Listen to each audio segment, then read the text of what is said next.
Hi guys, so I'm going to talk to you a little bit about textile presentation boards and some things you might want to consider. So here are some good examples of how information has been laid out. The examples in this presentation aren't all textile boards, they're not exactly what you're going to be producing. Some of them are fashion, some of them are other things, but it's about thinking how have they laid the information out, how have they presented the theme. So these ones are really good because they've got a lot of clean negative space, and negative space is really good in design because it allows your eye to travel across the information rather than being overloaded with too much all at once. They're cohesive, they're clean, they tell a story, they show that the information that's on the board is the focus. They've not got fussy backgrounds and details which are there just for the sake of it. All of the stuff that's in there is trying to communicate a mood, it's communicating a story about what they're trying to sell. Okay, this is a not so great example, and it's not so great because it's not very professional. So the three main reasons why it's not professional are the spacing isn't even between the elements. So if you have a look here, the samples have all got different size spacing in between them. If we look back at the other examples, all of the elements are these four little technical drawings of coats at the bottom. They've got the same spacing between them, so it makes it look like it's cohesive. Same here, we've got the same kind of spacing. If we draw a grid around this one, it will have a square or rectangle that can fit around it. With this one, we've got completely uneven spacing, and it's not because the samples are uneven in shape, it's because here we've got nearly no spacing, whereas here we've got a massive, like 1 centimetre gap. The second reason is on a coloured background, so from your painting and from the other art subjects that you've looked at, you'll know that colour affects how we view other colours. So the colours that we put next to each other reflect off of each other and change the way that colour can look. So on here they've used a buff kind of grey background, and it's tonal, it kind of works with the theme of what they're producing, but it changes the way our eye sees these colours, it muddies them. The third reason is they've got that random butterfly wrap of thread just stuck there. Why haven't they got one for each of them? Are they only showing me that thread? Why? I would expect if they were going to put it on there that I would see a butterfly wrap for all of the colours, maybe as a line down the side. So, talking a bit more about some of those elements, the background colour is really important. I've gone onto Photoshop and I've taken the colour match of the background of that kind of grey green colour to show how it affects those colours. So when we view them in the white, they look crisper and sharper. When we view them with the kind of putty colour, it muddies them. They don't look as bright. They tend to blend together a bit. Another example here of how thinking about the background, the reason we don't put things on coloured card, and the reason why if you Google design boards to have a look at some examples, Artthread is a really great website to have a look at. They've got loads of university student professional examples of design boards, people who are going to go out there and work in industry. Every single one of them is on a white background, and it's because they need to show the true colour, and they know that colour is affected by other colours. So if we look at this kind of browny stone coloured board, it kind of fits in with the tones of the colours, but when we look at the one in the middle, the white board, they look brighter and sharper, truer colours. When we put them on the black, again, it starts to create different effects of those colours. And so we need to be really careful with when we choose to use colour. If we choose to use slices of it on our background, it needs to be really purposeful, and it also needs to not change how we see the colour that's on there. Layering is another thing to consider. So this is a good example of layering on the left. It's got clean form, it's got negative space, we've got equidistant gaps between the elements, and we're not covering up too much information by layering. This is a not so great example in the middle. The layering's fine, it's just the general layout doesn't seem to make sense. It doesn't have a cohesion, there's no form to it, there's no structure. It just seems like they've randomly placed the elements. These kind of the pictures and the knit in the middle, these three elements here kind of seem to be working, but this random sweep of knit down the side is just random. And on the end, bad layering because there's just too much information. It's hurting my eyes. There's just too much stuff. And the layering covers things up. Layering needs to work by making sure that the information is still visible. On this one, it's hiding things, and there's too much. There's no negative space. There should be about 4 elements on there, and there's about 40. Presentation techniques. So something we need to consider when we're presenting professionally is grid systems. If you Google them, grid systems are used a lot by advertising and publishing, graphic design. When we lay out magazines, they use a grid system, and it's about making sure that the information that you've got on that page can be laid out in a way which makes sense. And so it's about considering how many different elements you've got, what sizes they are, what way we can present those so that they still have a line that flows through them all. And so this is a really good example in the middle of how we've got different sized elements, but we've still got a grid. We've almost got like an outside edge that's, sorry, I keep clicking and moving it on. There's an outside edge which is almost like a bounding box for it all, so we could fit a rectangle around the back of that.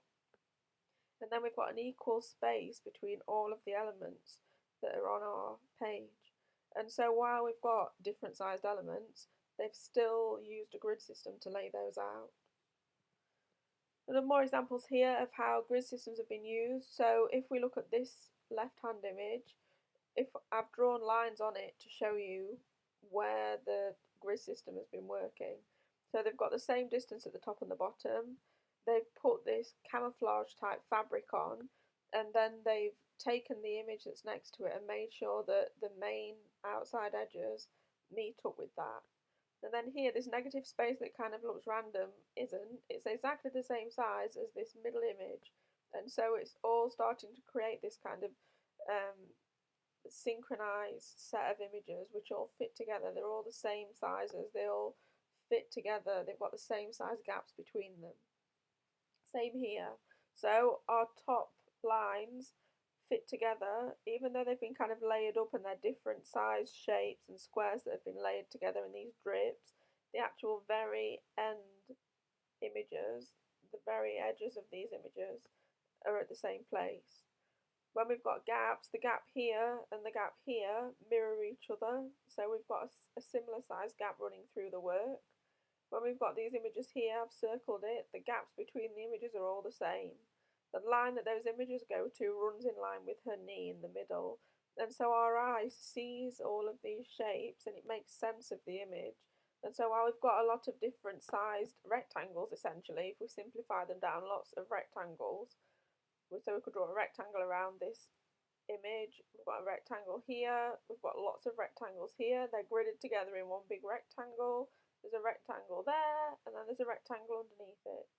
So all of those shapes can be formed into rectangles, and then we use the outside edge of those lines to play around with where they sit. And so it means that the negative space, our eye kind of skips over it and it sees the rest of it as a cohesive whole. Another one here, I've gridded this whole one up in Photoshop to show you that it's all based in rectangles. So the information is slotted into different rectangles to make sure that something which looks quite random on the left is organised and our eye sees it as a cohesive whole.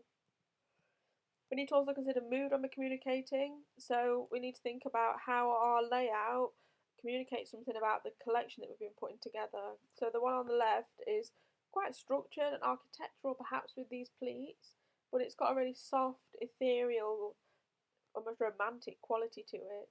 And that's because we've used this sheer opacity and layering and soft colour palette, and so it tells us something about the collection as a whole. Similarly, on the right, we've got something that's really graphic and bold, and it's about the colours and the sharp lines that are going through it. And so we need to think about what mood we're trying to create with our work. Have we produced something that's really angular and graphic? We need to consider that when we're presenting, because if we tried to take the angular and graphic elements and present them in this kind of soft, layered way, the two things would clash. So the info we need on the board, I've gone into Photoshop and put the basic elements that we need in. So we need a photograph of our garments, a flat lay, which you did right at the very beginning, I'm hoping. We need your samples. I've put 3 on here. It doesn't really matter how many you have. We've said that a million times. It's about you putting together a collection. And then we need a title. And then you need to play around with how to lay that out. And I've said in the to-do box, you can do that by hand. So you can get a piece of paper, cut your elements out and move them around and keep taking photographs of how they look. You could do it as rough sketches, so you could draw yourself your A4 or A3 sheet and play around with the different elements that you've got, doing lots of thumbnail sketches. Or you could do it digitally like I have, so you could take photographs of your samples or scan them in and play around with how they could be laid out. The nice thing about doing it digitally is that you can play around with scale, so you can easily size up or reduce down elements and see how they affect the overall look of the board. So I'd like you to do that. I've produced 3 different versions here, thinking about really quick, simple ways that I could lay them out. In about half an hour, you could have done about 30 of them. And so it's about you really playing around with how you communicate your work and what elements you need, which elements are going to add to the board. So here I've taken part of the scrunching on the sleeve, the kind of scrunched up fabric, and I've cropped it as a rectangle, blown it up, changed the opacity, and always used it as a background texture. So you need to think about, am I adding elements like that in? Do they add something to the board? Or is it just extra information that doesn't need to be there? Do I need to keep it clean and simple? Okay. You need to decide also when you do your final board whether you want to use digital or handmade elements or a mix of both. So you can do your whole board digitally if you want to by scanning in your sample. The only drawback of this is that we're doing textiles and it's about texture and having a tactile surface that we want to touch. And so ordinarily we'd have the actual swatches there to feel them, so that you were presenting this to someone in the industry, they could feel exactly how this is going to be. You can decide to do it part digitally, which is a great way to do it. So you could lay out your photograph and your text digitally and leave a blank space for your textile samples, print it out and then stick your actual samples on the board. Or you could lay it all out by hand. So you could take your photograph, take your text that you've hand typed, and then take your elements and lay them out manually. But you still need to follow those rules that we've just discussed. It's about making sure there's negative space, there's equal spacing between your elements. You've considered the layout and you've got some kind of structure, even if it's not a grid, some kind of structure to your layout. And you've considered layering, whether it's necessary, if it's purposeful, if you are going to use it, if it's hiding any of the elements, and we can still see everything that you're trying to communicate. Okay?